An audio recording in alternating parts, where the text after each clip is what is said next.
जी हाँ, 23 अगस्त का दिन वर्ल्ड स्पेस टेक्नोलॉजी फील्ड में गोल्डन लेटर से लिखा जाएगा, बिकॉज इस दिन इंडिया ने वो कर दिखाया है जो आज तक किसी भी कंट्री ने नहीं किया है।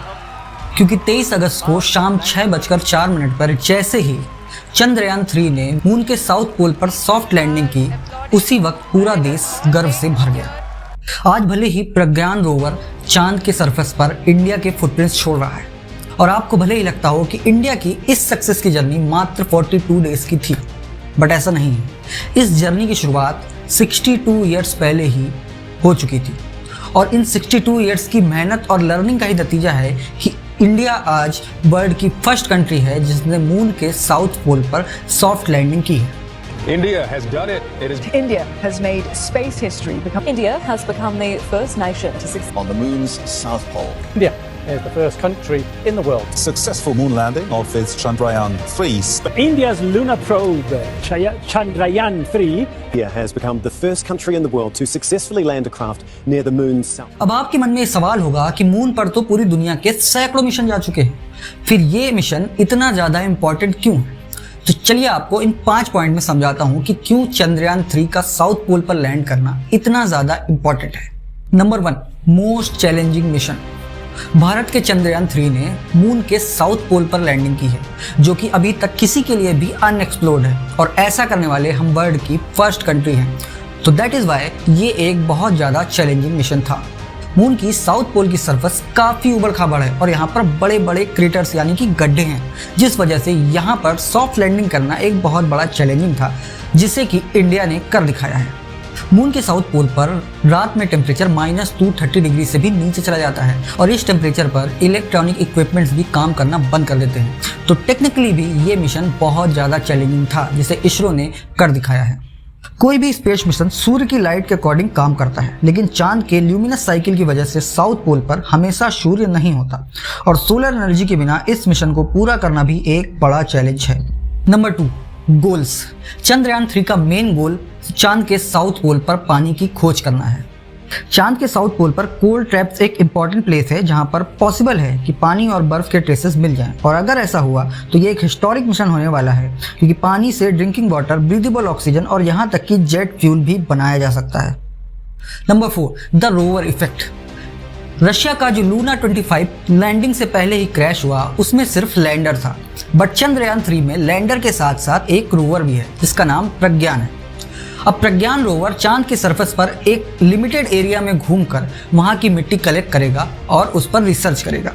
रोवर चांद की मिट्टी में मौजूद मिनरल्स का पता लगाएगा और ऐसा होने पर मून के परसेप्शन के बारे में और फैक्चुअल इंफॉर्मेशन इकट्ठी हो सकती है, जो आने वाले मून मिशंस के लिए काफ़ी ज़्यादा इंपॉर्टेंट रहने वाली है। Number 5, path to the future.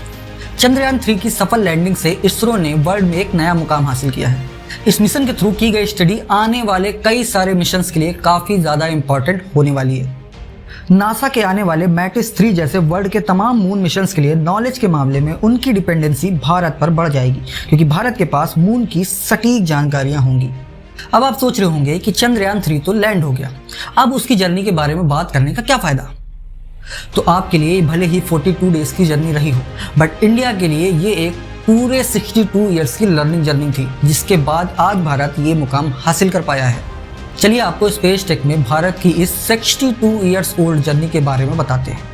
Space technology की रेस की शुरुआत 1947 में हुई। एक तरफ भारत जहां 200 साल की कठिन लड़ाई के बाद मिली आज़ादी से भुखमरी, बेरोजगारी और गरीबी जैसे बेसिक मुद्दों से जूझ रहा था, वहीं दूसरी तरफ अमेरिका और रशिया के बीच वर्ल्ड वॉर 2 के बाद स्पेस टेक का वॉर भी शुरू हो गया था।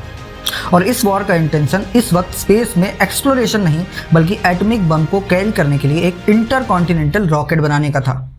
क्योंकि इंटरकॉन्टिनेंटल लड़ाई में जिसके पास जितना ज़्यादा पावरफुल रॉकेट होता, उसको उतना ज़्यादा बेनिफिट होता, और यहाँ से शुरू हुई स्पेस की लड़ाई। 1955 में यूएस ने अनाउंस किया कि वो अपना पहला आर्टिफिशियल सैटेलाइट लॉन्च करेगा। इसके कुछ महीने बाद भी सोवियत संघ ने भी अनाउंस कर दिया कि वो भी अपना एक आर्टिफिशियल सैटेलाइट स्पेस में लॉन्च करेंगे। अक्टूबर 1957 को अमेरिका को पछाड़ते हुए सोवियत संघ ने अपना पहला आर्टिफिशियल सैटेलाइट स्पुतनिक 1 लॉन्च करके पूरी दुनिया में स्पेस टेक्नोलॉजी के मामले में बाजी मार ली। इसके एक महीने बाद सोवियत संघ ने एक और सैटेलाइट लॉन्च किया जिसका नाम था स्पुतनिक 2, जिसमें पहली बार कोई लिविंग क्रीचर था, यानी कि एक डॉग था जिसका नाम लाइकर था। रशिया के 2 सैटेलाइट लॉन्च के बाद यूएस ने 1958 में अपना पहला सैटेलाइट लॉन्च किया जिसका नाम था एक्सप्लोरर 1।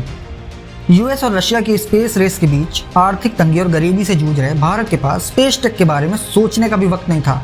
लेकिन इंडिया में बैठे हमारे great scientist doctor Vikram Sarabhai space tech में होते हुए इन तेज डेवलपमेंट से काफ़ी ज़्यादा इंस्पायर हुए। खासकर स्पुतनिक 2 के लॉन्च के बाद डॉक्टर विक्रम साराभाई ने रियलाइज़ किया कि इंडिया के डेवलपमेंट के लिए स्पेस प्रोग्राम बहुत ज़्यादा इंपॉर्टेंट होने वाला है।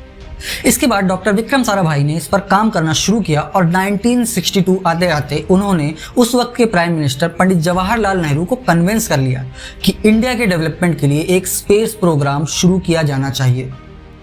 और यहाँ से शुरू हुआ इंडियन स्पेस रिसर्च ऑर्गेनाइजेशन का जन्म। उस वक्त इसरो का नाम इंस्कोपार यानी कि Indian national committee for space research था और विक्रम साराभाई को ही इस ऑर्गेनाइजेशन का चेयरमैन बनाया गया। And that is why Vikram Sarabhai is also known as the father of Indian space program. INCOSPAR के शुरू होने के बाद ये रियलाइज हुआ कि इंडिया के पास लो बजट और लैक ऑफ रिसोर्सेज की बहुत बड़ी समस्या है। बट यहाँ पर भी हमारे साइंटिस्ट ने कंप्लेन करने के बजाय या एक्सक्यूज देने के बजाय लर्निंग पर ज़्यादा फोकस किया। हमारे साइंटिस्ट ने नासा और रशियन स्पेस एजेंसी की मदद से स्पेस टेक को एक्सप्लोर किया और रॉकेट एंड सैटेलाइट के बारे में नॉलेज गेन की। भारत ने कम बजट और लो रिसोर्सेज से हार मानने और शिकायत करने के बजाय एक छोटे से गांव के एक चर्च को कंट्रोल रूम बनाया और यहां से अपना पहला लॉन्च पैड स्टैब्लिश किया। उस वक्त हमारी इकोनॉमिकल कंडीशन कैसी थी, इस बात का अंदाजा आप इस चीज़ से लगा सकते हैं कि सैटेलाइट डाटा रिसीवर के कंट्रोल रूम के लिए हमने एक छोटा सा वॉशरूम था जिसे सेटअप बनाया और यहाँ से शुरू हुई स्पेस टेक में इंडिया की जर्नी। नवंबर 1963 में भारत ने अपना पहला रॉकेट लॉन्च किया। ये एक साउंडिंग रॉकेट था जिसमें अलग अलग मेजरमेंट लेने के लिए इंस्ट्रूमेंट होते थे और उस वक्त ये रॉकेट हमें नासा ने सप्लाई किया था। अपने पहले रॉकेट को लॉन्च करने के लिए इनकोस्पार के पास अपना एक ट्रांसपोर्टेशन व्हीकल भी नहीं था and that is why scientist ने रॉकेट के इक्विपमेंट्स को साइकिल पर ट्रांसपोर्ट किया। 20 नवंबर 1967 को भारत ने अपना पहला स्वदेशी सैटेलाइट रोहिणी 75 सक्सेसफुल लॉन्च किया।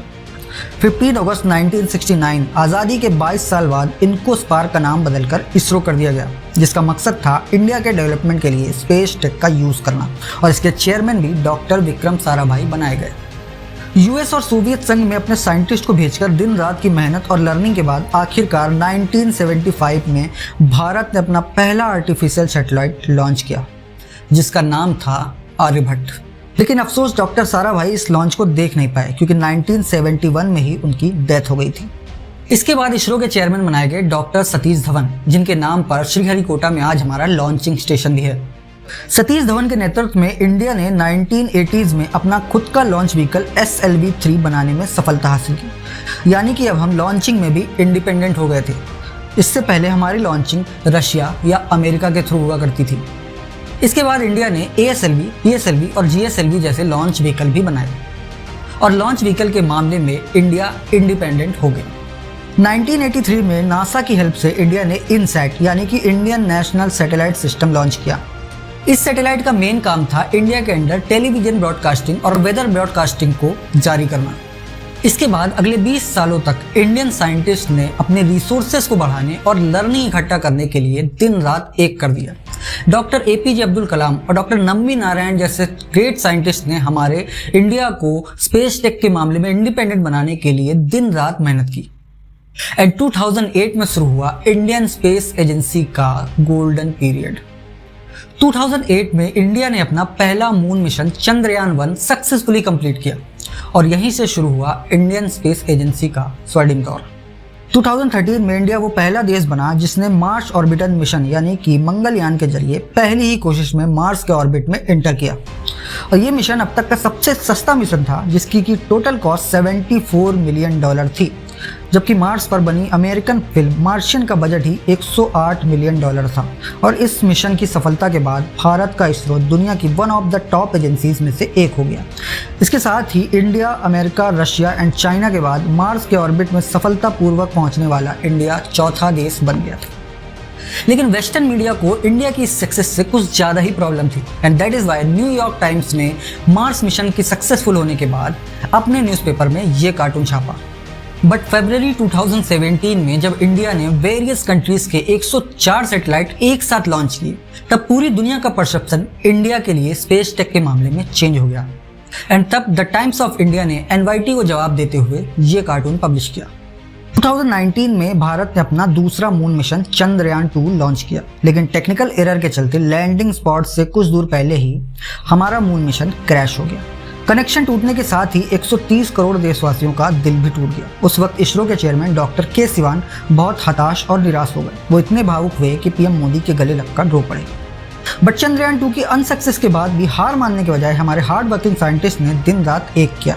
अपने पिछले मिशन से लर्निंग लेते हुए चंद्रयान 3 में कई सारे अपग्रेड्स किए, जिससे कि चंद्रयान 3 के फेलियर परसेंटेज और भी ज़्यादा कम हो गए।